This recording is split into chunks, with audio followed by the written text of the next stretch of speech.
بسم الله الرحمن الرحيم. اللهم صل على محمد وآل محمد. من قناة أكلات حلاوية في النجف راح أقدم لكم طبخات عراقية وعربية وكل أنواع الحلويات والمعجنات وبطريقة مختلفة.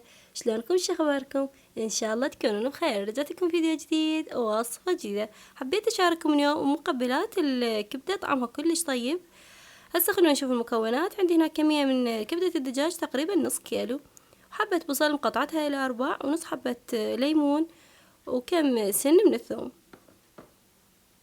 وعندي هنا حبة فلفل بارد، وكمية من الملح تقريبا ملعقتين كبار أو ملعقة ونص، وفنجان من الخل الأبيض ما يعادل ربع كوب خل. وبنات اليوم راح أحكي لكم قصة، يا ريت تقولوا لي شنو رأيكم بها مثل ما عودتوني كل فيديو أحكي لكم قصات. كتبوا لي بصندوق التعليقات شنو رأيكم كان بالقصة. قصتنا اليوم كلش حلوة وأتمنى تعجبكم. وهنا أنا شغلت الطباخ وضفت بيه مي حار، وراح أبدي أضيف الخضروات اللي عندنا هما حبة بصل وحبة ليمون وكم سن من الثوم، وراح أضيف الفلفل البارد والملح والكبدة. أكيد الكبدة أنا غسلتها ومنظفتها كل زين. وهسه تعالوا نشوف قصتنا لليوم. القصة تقول: ماتت أم لطفل لم يتجاوز 8 من عمره، فتزوج أبوه امرأة ثانية، وسأل ابنه ذات يوم: ما الفرق بين أمك القديمة وأمك الجديدة؟ فرد عليه الصغير بكل براءة: كانت أمي الحقيقية تكذب علي، أما أمي الجديدة فصادقة. تعجب الأب من كلام ابنه ورمقه بنظرة الدهشة والاستغراب، وسأله: كيف هذا؟ وهنا من بعد ما بدأ يغلي تقريبا 10 دقائق تأكد من عنده أنه كلش زين استوى، صفيته وغسلته بمي بارد، وضفت هنا ليمونة ونص وحبة بصل وكم غلص من فلفل الحار. بصراحة هذا اللي عندي كلش كان حار، فخليت كمية كلش قليلة من عنده، وكمية من الملح والتوابل اللي هي فلفل أسود وكمون فقط لا غير، ما أضيف أي توابل، تنطيكم طعم كلش طيب. هسه نبدأ بتحضير الخضروات اللي عندنا اللي هم الفلفل والبصل. وهسه نرجع لقصتنا. فقال الصغير: عندما كنت ألعب وأغضب أمي كانت تقول لي: إذ لم تنتهي من عصيانك وطغيانك فلن أطعمك. ولكني لم أبه قولها، لأني كنت أعرف أنها ستخرج هائمة على وجهها باحثة عني في أزقة القرية لتعيدني إلى البيت وتطعمني. أما الآن عندما ألعب تقول لي أمي الجديدة: إذ لم تنتهي عن اللعب فلن أطعمك، وها أنا جائع منذ يومين. أمك رحمة من الله وأنت لا تشعر. اللهم أحفظ أمي وجميع الأمهات وارحم الأموات منهن. وهسه حابة تقولوا لي شنو رأيكم بقصتنا لليوم؟ إن شاء الله عجبتكم، وإذا عجبتكم اكتبوا لي بصندوق التعليقات شنو كان رأيكم.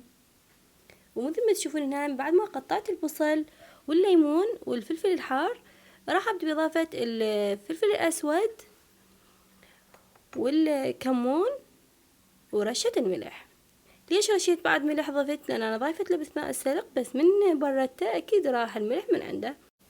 ومثل ما تشوفون بديت أعصر هنا بنص ليمونة على الكبدة اللي عندنا، والليمون اللي قطعته شرائح تقدرون انتم تقشروه أو تعوفوه بالقشر، بس أنا أفضل بالقشر، انتم حسب ما تحبون. وهنا أنا بديت بإضافة البصل والليمون، وراح نعطيهم تقريبا كل زينة. واكيد ما ننسى الفلفل الحار اذا كنتم من محبين السبايسي، واذا لا فتقدرون تستغنون عن هاي الاضافة.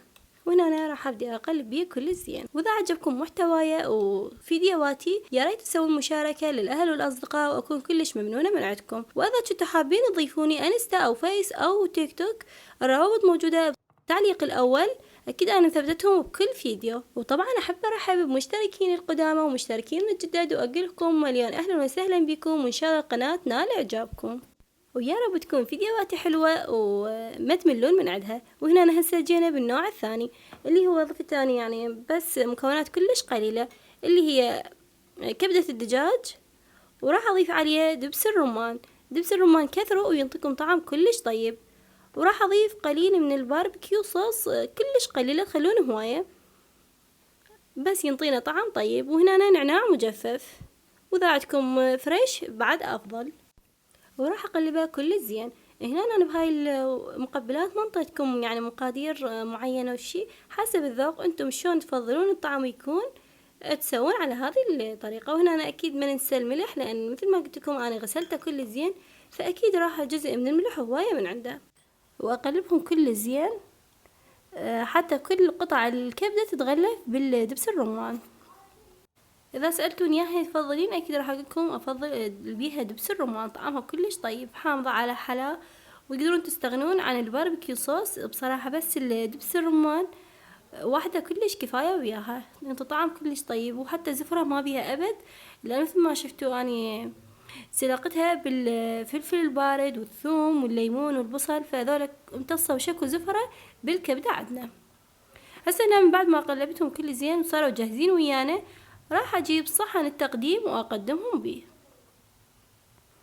وحبايب أنا أنزل ريلزات على الانستا، يعني فيديوهات قصار، إذا تحبون تتابعوني على الانستا راح يعجبكم كلش هواية محتواي هناك، بصراحة يختلف عن اللي أقدمه هنا.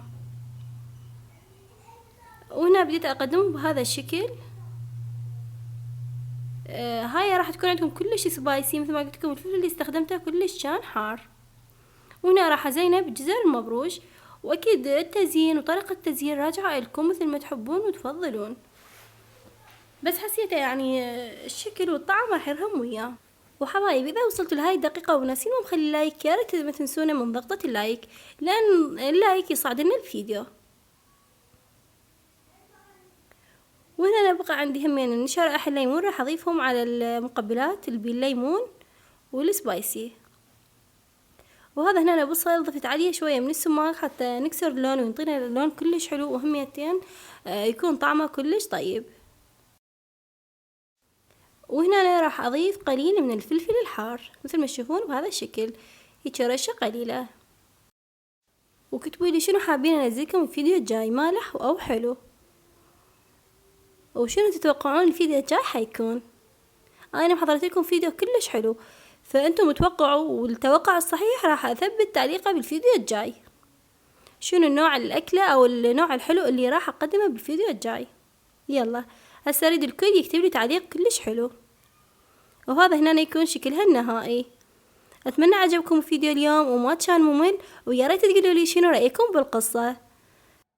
وطبعا احب اقول علينا وعليكم بألف صحة وعافية يا رب. واللي هنا ينتهي فيديونا اليوم وياكم. اذا عجبكم الفيديو لا تنسونا من اللايك والاشتراك. دمتم في حفظ الرحمن، مع السلامة والى اللقاء.